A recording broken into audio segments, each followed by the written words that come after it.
Greetings. My name is Delanyo Adadevo, and I'm here with my beautiful wife, Elizabeth. And we want to take this opportunity to invite you to the Solo Uno Students Conference. This conference will bring together student leaders from across Latin America and the Caribbean. And the focus will be to build one community with faith in one God and a commitment to one mission.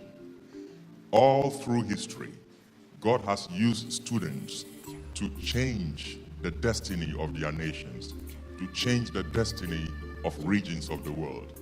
As students believe in Christ, follow Him, and commit themselves to the Great Commission, God has used them to touch lives that have changed the world. I believe that your time has come. This is your moment in history to join a group of students who are excited about the gospel and are committed to building movements on their campuses to bring new life into the experience of many other students and also to change their nations for Christ. This is your opportunity to help change Latin America and the Caribbean.